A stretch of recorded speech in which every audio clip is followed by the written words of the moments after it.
bring in our legal guys. Avery Friedman, a civil rights attorney and law professor, joining us from Cleveland, and Richard Herman, a New York criminal defense attorney and law professor, joining us from Las Vegas.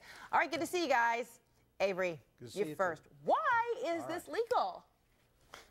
Well, there was a policy established under the Reagan administration, Frederica, that created a cooperation between the federal government and state government and law enforcement. When you hear about joint task force, for example, it involves terrorism, it involves child pornography, and conceptually it's great, but it has been abused. It has occurred since the 1980s over 55,000 times. There's legislation pending in both the House and Senate to change the standards. In this kind of thing, legal analysis requires not a butcher knife, but a surgical knife, so that you change the standards. Let it work. Cooperation between the federal, state, local government, continue joint task force, keep the program operating, get rid of the abuses. Well, I think if it's a program like this, is civil asset forfeiture, or interdiction, you know, Richard, I think most people would probably understand if there's probable cause, if someone has carried out some major violation and then, oh, by the way, when being questioned or when their vehicle being searched, something like this, you know, comes about. But it sounds as though, from the looks of Gary's story, that there's almost like a profile. These police officers knew who to pursue and knew that there was going to be this bounty and were looking for a reason in which to seize it. I mean, did I get that wrong, or is that what we're seeing? Yeah, that's right. Oh, no, Fred, you hit it right on the head. The Beatles and Temptations sang songs about money, money, money. Let me tell you something. This is all about money.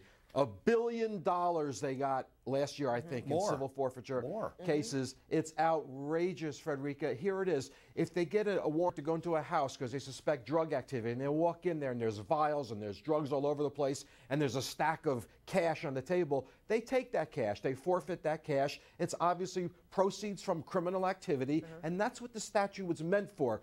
RICO because then cases, it kind of becomes evidence. Not a statute. But in this case, you hear these young men, you know, who say, okay, well, there was the marijuana possession charge. You hear them say, no, there was a bargaining, they got all their money back except for $10,000, and so the police department got to keep that. I don't know. I don't understand that one. I don't know how they did this, Fred. Okay.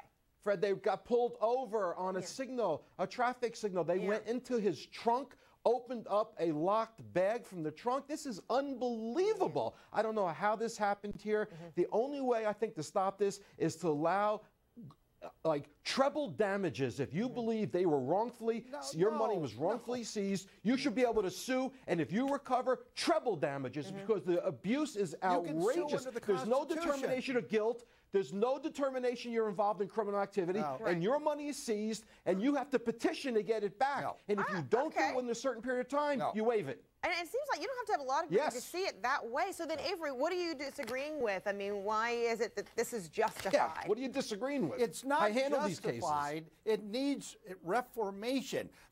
You can bring suit under the 14th Amendment to recover. The reason that you need a law by Congress, because it is not a statute, it is a policy by the Department of Justice that requires congressional action to stop it. You want to have treble damages, as he suggested? Okay, pass a law by Congress. You've got John Conyers in the House, who's a Democrat. You've got Jim Sensenbrenner, who's a Republican. You need to pass legislation. In the absence of that, you can do something, but a constitutional case is what you have to bring in order to recover this. Interesting. So unless there's a law, it seems as though, and if this is the right terminology, it almost looks like this is just outright theft. Then it's okay well, I agree with that. For theft to take place unless there's a law that says no police or law enforcement officers, you're not allowed to do this. Higher standards, Frederica, higher standards. That's what the statute will require. Fred, if your money is seized, there's a short window for you to petition to get it back. If you don't do it, you waive it. And if you do bring that petition, you risk opening Pandora's box to contrary statements you may have made to law enforcement. Yeah, just like those two gentlemen, they said, well, you know, they were kind of afraid of what would come next, so they just said, all right, fine, $10,000, we'll let it go. All right, fascinating. I know we could go on forever. And something tells me there, where you are, I mean, Richard, in Nevada, then maybe this would be, you know, practiced a little bit more than others. I don't have the stats on that, but if we're talking about, you know, those who gamble, people gamble a little more here and there are cases out there. There are cases, the Morrow case and other ones that actually do something about it. In Reno. Okay. All right, gentlemen. Thanks so much. Always fiery. That's why we love having you. All right. Richard, thank you so much. Avery. Thank you so much. Take care. All Thank you, right, we'll be right back after this.